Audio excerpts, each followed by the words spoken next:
Policymakers are increasingly worried about the imbalances in power between companies and the state.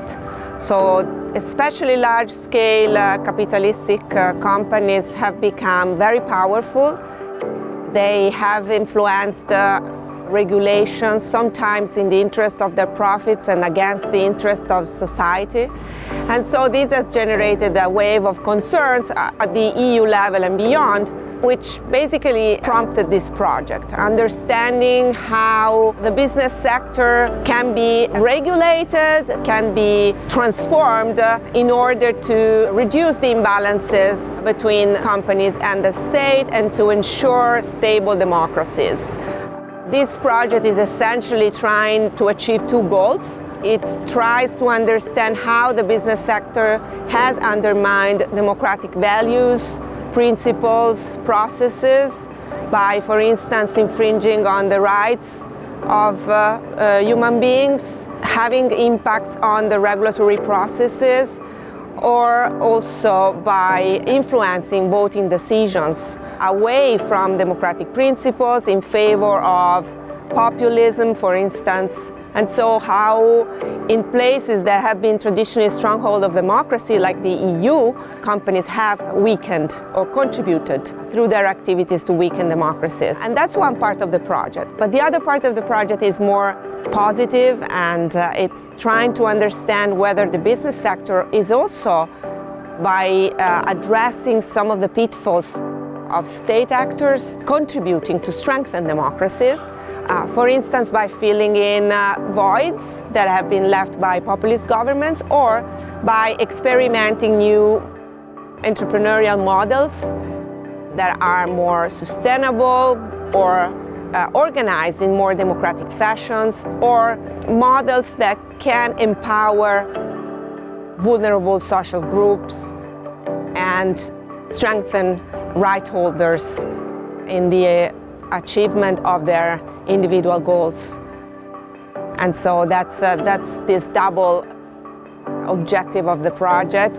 As an impact, we also want to promote an enterprise hub for new forms of business, precisely thinking about businesses that can strengthen democracies in the future. Traditionally, it's been national governments that have been charged with regulating industries, imposing controls to make sure that industries are operating fairly and efficiently and sustainably. But increasingly, and over the last 30 years, we've been living in a world of global supply chains in which industries cross numerous national borders. So this raises questions about how governments and ultimately how the citizens can impose controls on industries. In the Stockholm University group, we're studying two such instances where governments, and particularly the EU, has adapted regulation for a world of global supply chains. We're especially interested in the idea that companies might support EU-level regulation to level the playing field, to create competitive playing field in which companies operating within different parts of the EU and also their competitors outside the EU face a similar level of regulatory controls. So this may be one reason why companies would actually support the expansion of EU regulation. Of course, companies also worry about maintaining their autonomy, so we might expect them to try to shape EU regulation in a way that preserved autonomy and flexibility for firms. So it's really in the balance between leveling the playing field and firm autonomy that our project tries to focus. Ultimately be conducting interviews with policymakers and companies in a variety of industries within the EU, as well as analyzing statements that companies and business associations have made about these EU regulatory proposals to try to understand more about how business and regulation is operating in this world of global supply chains. Our research question is about how states regulate economic actors to safeguard democracy and human rights. So to do this, we are focusing on 3 different countries: Ukraine, Poland, and the Netherlands, and all of that in the context of the rule of law, which means that the context we're looking at is Council of Europe countries.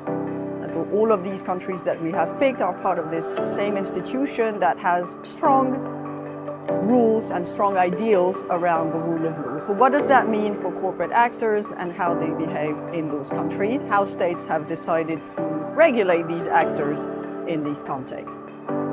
We will focus in the project on post-Soviet democracies, and also we will discover the differences in the conduct of state-owned enterprises and private-owned enterprises and how it works in different contexts. And actually our key aim to discover what is the political impact of corporate actors and what is human rights impact of corporate actors. The Ca' Foscari University of Venice part of the project deals with the legislative process. Basically what we do is we try to unbox the process through which European institutions come to a legislative outcome. To do so, we analyze in particular the Euro 7 legislation. The Euro 7 legislation is going to be operative in action in 2025, and it's a typical case in which there are multiple interests that are involved. These interests are conflicting, and of course the role of the European Commission and of the European Parliament is to come to a legislative outcome that balances different interests. Of course, there are environmental rights that are at stake.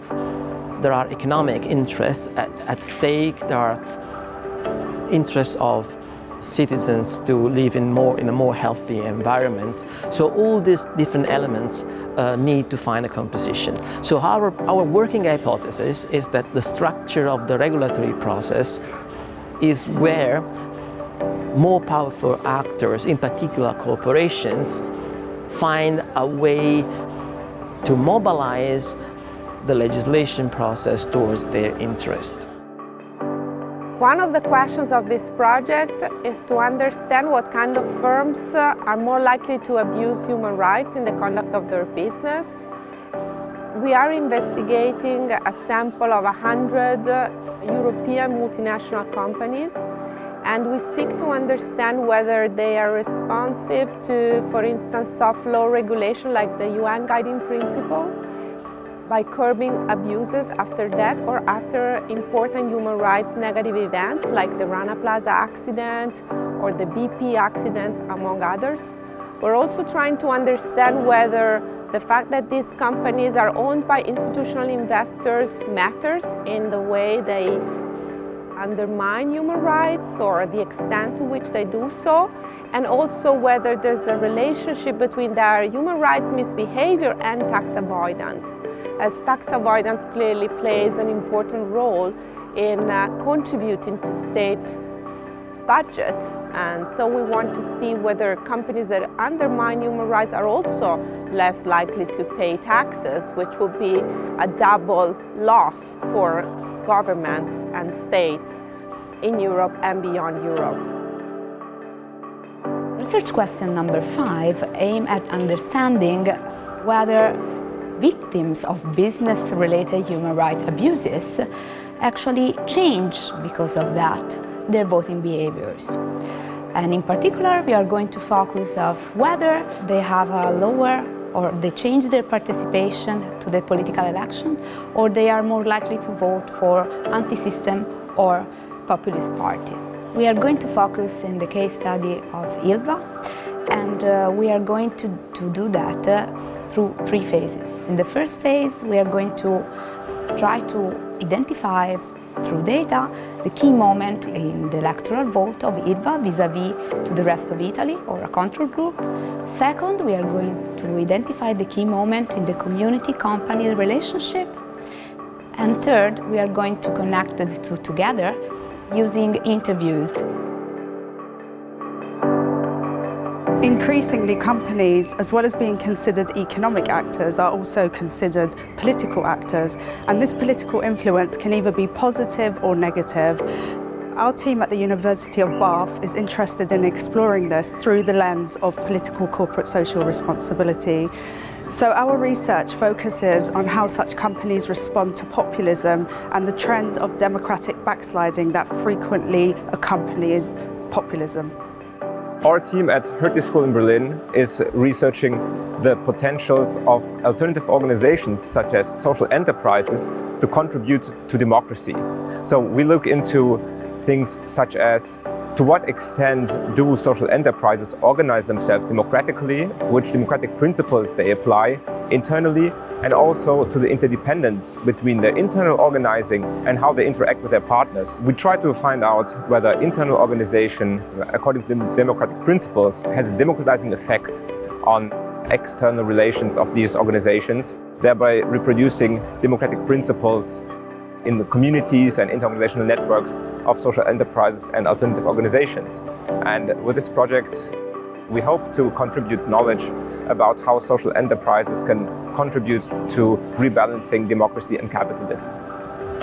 In this part of the project, what we're doing is actually looking at how non-profit organizations get together with for-profit organizations like firms, generating partnerships that may involve even other actors, governmental actors or actors from the civil society, to create projects that can help a specific group of beneficiaries who are usually marginalized populations that cannot actually participate in the democratic processes of the countries they belong to. What we're looking at specifically is the structure of this relationship that are created within the partnership and how different structures are conducive to different levels of empowerment of these populations. So the idea, in a nutshell, is that we look at firms can get together with non-profit organizations to create partnerships to empower beneficiaries. That's what we look at. We have already identified a series of case studies around the world, and we are very curious to understand actually what are the differences between these case studies and what are the common grounds when it comes to empowering beneficiaries in different regions and in different cultures. Source International is the non-academic partner of the Rebalance project. Source International is an NGO that enable community to defend themselves against the misbehavior, pollution and human rights abuses caused by industries. And into the Rebalance project, our role is basically to connect the academic world to the civil society organization, a civil society network, civil society work, and also to help Rebalance and all the researchers to better communicate within the academia, but also mostly outside the academia, and therefore communicate to the let's say call it the real world, and especially with the civil society organization, local communities, and affected communities. One of the key aspects of the Rebalance project is we're looking to make a contribution both to the academic community, but also to make an important non-academic contribution. So to have an impact on a range of different stakeholders, which includes companies, includes government and policymakers, civil society, as well as local citizens and students. And so the way in which we do that is by engaging with different communities in the design of the project, as well as developing a range of different outputs that hopefully will help to change the conversation and change practices in the real world. So what we're looking to do is not just change how we think about the balance between capitalism and democracy, but also to have a meaningful difference in the world by changing policies and changing practices by companies and policymakers.